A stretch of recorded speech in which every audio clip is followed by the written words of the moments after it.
Welcome back, everybody, to Zoned In Daily Sports. Right now, we're going to do our ALCS recap so far. You have two series that are up 2-0. Do you want to do ALCS or NLCS first? Let's do ALCS first. Yeah, we'll talk about the Battle of Texas. You got Houston Astros now down 0-2 to the Texas Rangers. They lost both games down at Minute Maid.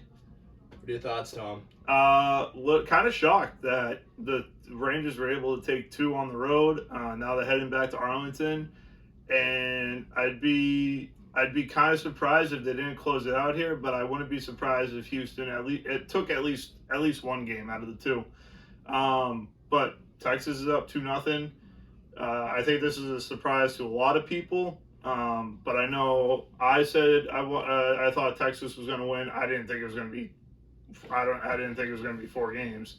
But I still think this could go. I think I said 7, but I think this is going to be more of a 5 or 6 game series now. Yeah, you and me both had Texas in 7. And then I remember Al had Houston in 7 and Matt had Texas in 6. So he could be right on it. The Dusty Baker went all in game 2. He even put JP France in to try to claw out this game. Texas won 5-4. It was close.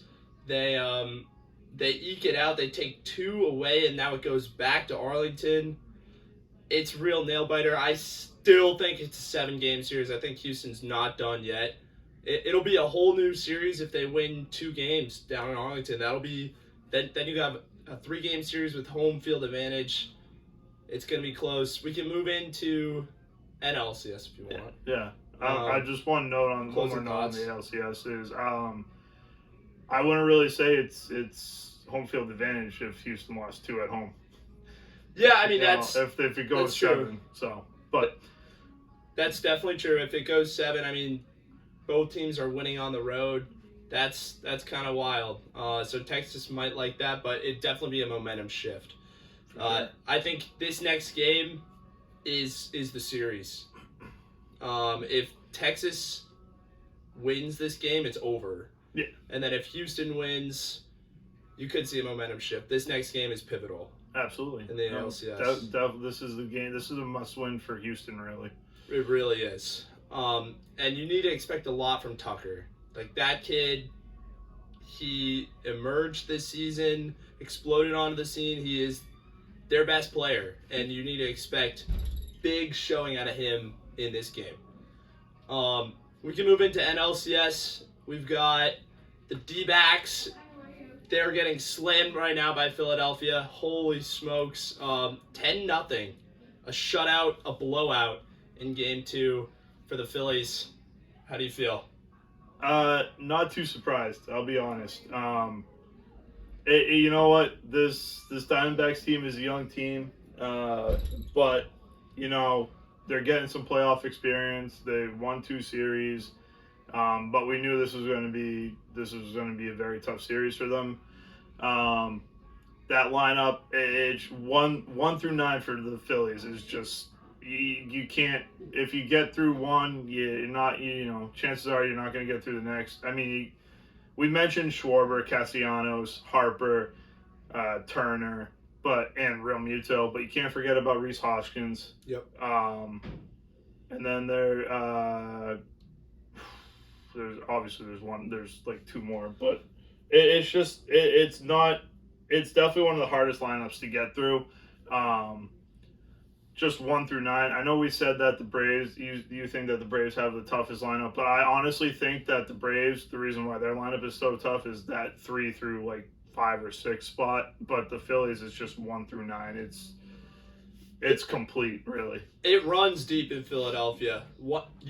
That's what I was telling Al earlier today. 1 through 9, they all can bat. I mean, your DH is your leadoff, and the kid is just gonna lead home runs. It's nuts. It's nuts in Philadelphia. I think the Cinderella story ends for the Diamondbacks. I think it's probably. I mean, once again, Game 3 shows it all. If Arizona they get home field for this Game 3, if they can show something and they they take a game, it could be a momentum shift. If not, Philly closes it. It's definitely a lot of momentum in Philadelphia's favor right now. The only team that I think, my World Series prediction, the only team that could take down the Phillies would be the Astros. I mean, Texas, who knows? It's another Cinderella story kind of thing going on. But I'm not as confident nearly in anyone beating the Phillies except for Houston. So I'd agree with that statement. So this could be a match made in heaven for the Phillies if they get Texas. But first, of course, you got to take down the Diamondbacks in Game 3. We'll have to see what happens. I think if Arizona even takes Game 3, I think it's still going to go 5 games. I don't think Phillies come back after losing Game 3 into Game 4 and lose that game, and then go back home and lose that. So I mean, I wouldn't be surprised if Arizona takes the first game at home because it's a home game. But honestly, their pitching staff, their lineup isn't as strong as the Phillies, and it's been proven so far through 2 games. And the Phillies have shown you in the prior series that they don't crumble when they hit adversity. You had Austin Riley get the 8th inning bomb to win the game for the Braves in Game 3. I thought that was going to be the momentum shift and you were going to get 5 games. No, Phillies came back in the Game 4, absolutely slammed the doors on the Braves, ended it right then and there. Those Phillies are tough. And it's going to be exciting to see how both the championship series play out.